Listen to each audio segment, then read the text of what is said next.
मित्रांनो, शेतकरी ब्लॉगमध्ये आपलं स्वागत आहे मित्रांनो.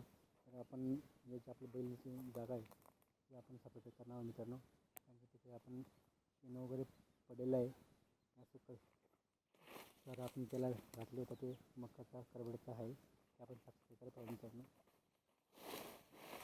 जेणेकरून आपल्या बैलांना उद्या परत इथं बांधायला जागा स्वच्छ राहील या हेतूने आपण साफसफाई करत आहोत मित्रांनो.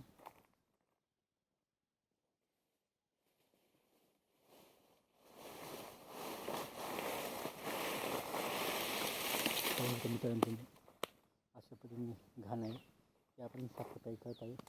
आपल्याला परत उद्या बैल बांधावं लागेल म्हणून आपण इथे साफसफाई आज करून घेतो जेणेकरून आपल्या बैल उद्या परत आपल्याला बांधायला जागा चांगली राहील. आणि उद्या परत आपल्याला बैल इथंच बांधावं लागेल आणि इथंच बैलांना चारा वगैरे खाऊ घालावं लागेल म्हणून आपण आता ते करून ठेवतो मित्रांनो.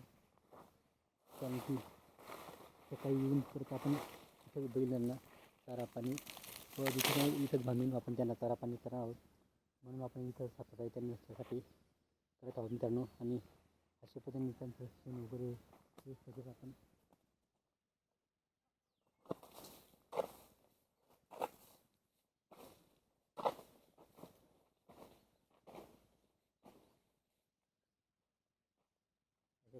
आपण शेण वगैरे साफसफाई केली मित्रांनो. आणि अशा पद्धतीने खूप छान आहे आपल्या बैलांसाठी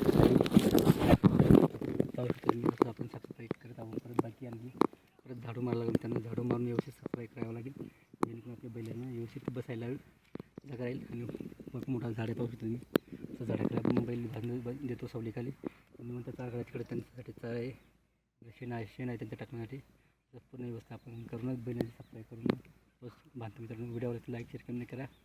तर नवीन असेल आमच्या चॅनल अवश्य भेटा मित्रांनो. जय जवान जय किसान मित्रांनो.